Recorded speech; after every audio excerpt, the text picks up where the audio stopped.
वर्ग पहिली ते तिसरी करता झटपट वाचन करण्याकरता आपण हा व्हिडिओ तयार करत आहोत. मुलांनो, आपल्याला असं वाटतंय की आपल्याला लवकरात लवकर वाचन करता आलं पाहिजे, तर याकरता आपण हा व्हिडिओ बनवत आहोत. तर सर्वात प्रथम वाचन येण्याकरता आपल्याला 12 स्वर माहीत असणं आवश्यक आहे आणि त्यानंतर क ख ग घ च छ ज अशा प्रकारचे व्यंजन माहीत असणं आवश्यक. स्वर आणि व्यंजन या दोघांचं जर मिश्रण केलं, या दोघांचा संयोग केला, हे दोघं जर एकत्र आले तर 12 खडी तयार होते. 12 खडी म्हणजे 12 अक्षर. तर अ करता हा अला काही चिन्ह नाही आहे खाली काही, तर आ करता काना वापरतात. आ जर व्यंजनासोबत संयोग व्हायचा, आ करता काना, ई करता पहिली वेलांटी, ह्या ई करतात दुसरी वेलांटी, उ करता पहिला उकार, दुसऱ्या उ करता दुसरा उकार, ए करता एक मात्रा, ऐ करता दोन मात्रे, ओ करता एक काना एक मात्रा, औ करता एक काना दोन मात्रे, करता अनुस्वार आणि आहा करता दोन टिंब म्हणजे विसर्ग. तर आपण आता काय करू, आता हे मी 12 अगोदरच क लिहिले, क क क क क क क क असे 12 क लिहिलेले आहेत. तर या 12 क मध्ये आपण काय करू, आपण स्वर आणि व्यंजन एकत्र करू. पण आपण स्वर आणि व्यंजन जर एकत्र केले तर आपली 12 खडी तयार होईल. पण स्वर एकत्र करायची गरज नाही, तर स्वर करता असलेलं चिन्ह आपण इथं वापरू. तर पहिल्यांदा क बघा, त्याच्यात क मध्ये काय होते, क आणि जर आपण मिश्रण केलं, संयोग केलं तर काय होईल, क म्हणजे होईल. आणि बघा क आलं. आता हा काना, आ म्हणजेच काना, काना जर आपण इथं दिला तर काय होईल, कला काना का, बघा आ आलं मुलांना तिथं.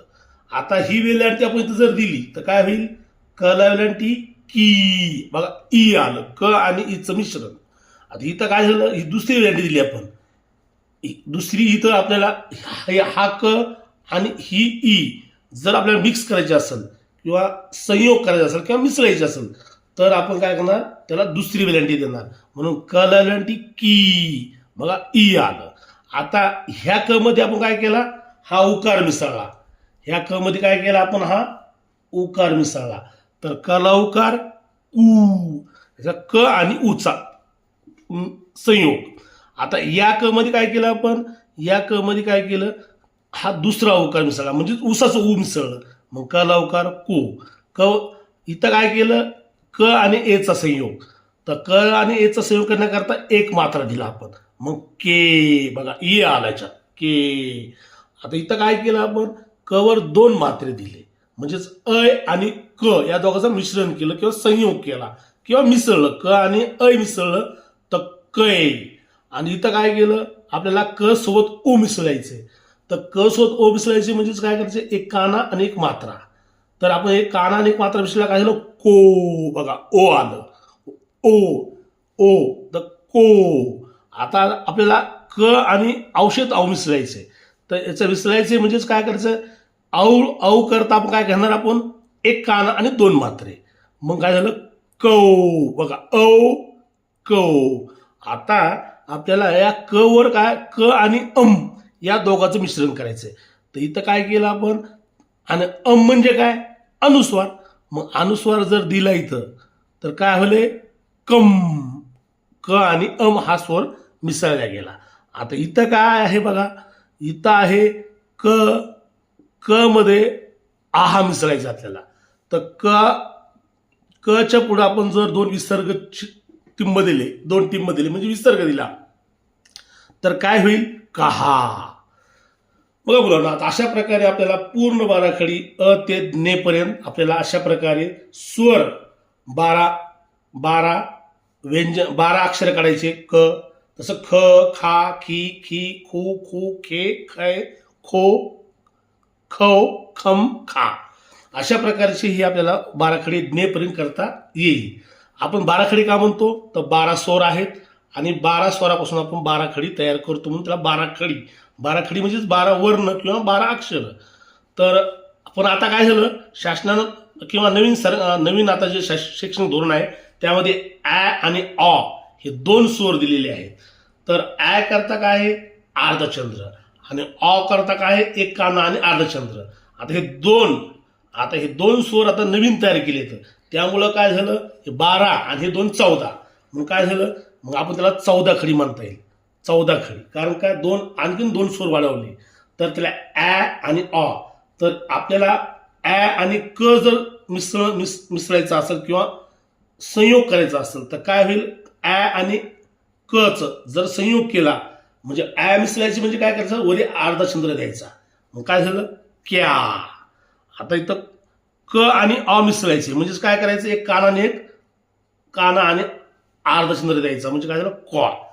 क्या क्वा. अशा प्रकारे व्यंजन सर्व व्यंजन आणि स्वर जर मिसळले तर बाराखडी तयार होते. आणि आपलं चुकतं कुठं माहिती आहे का, आपलं चुकतं इथं कै आणि चुकतं कुठं इथे एक चुकतं आपलं काय, इथं आपण काय म्हणतो काई आणि इथं म्हणतो काऊ. म्हणजे क का की कू कू के काई को काऊ कम का. हे आपला प्रघात आहे म्हणायचं महाराष्ट्रामध्ये किंवा आपल्या जिल्ह्यात तरी आहे. तर हे 2 ठिकाणी आपण चुकतो लक्ष द्यायचं. इथं आहे कै आणि इथं आहे कौ. कारण जर आपण काही म्हणलं तर काय होईल कायरी होईल, तर कायरी नाही तर कैरी. आणि इथं काय होतं, आपण जर काऊ म्हणलं तर काय होईल कावरव. तर तसं नाही, कावरव नाही तर कौरव नाव आहे. आणि इथं काय होतंय हे अनुसारचे 2 अर्थ होतात. एक तर कम होईल, कधी कधी कन होईल. तर इथं काय झालंय कंपनी आणि इथं याचा अर्थ काय याचा कम किंवा कन. तर कम घेतला तर कंपनी आणि कन घेतला तर कंठी. अशा प्रकारे आपल्याला बाराखडी जर तयार करता आली किंवा हे स्वर आणि व्यंजन कसे एकत्र येऊन बाराखडी कशी तयार होते हे जर कळलं तर आपल्याला झटपट वाचन करता नक्की येईल. आणि हा फॉर्म्युला सर्व बाराखडी करता वापरायचा. ज्ञेपर्यंत जर तुम्ही असं केलं तर तुमच्या लक्षात एकदम चांगल्या प्रकारे राहील आणि तुम्हाला वाचताना स्पष्टपणे वाचता येईल. त्यामुळे तुम्ही काय करा, या प्रकारे बाराखडी तयार करा. स्वर आणि व्यंजन यांचं मिश्रण करा, संयोग करा किंवा मिसळा, तर कधीही तुम्हाला वाचायला अडचण येणार नाही. तुम्ही लवकर वाचताल मुलांना.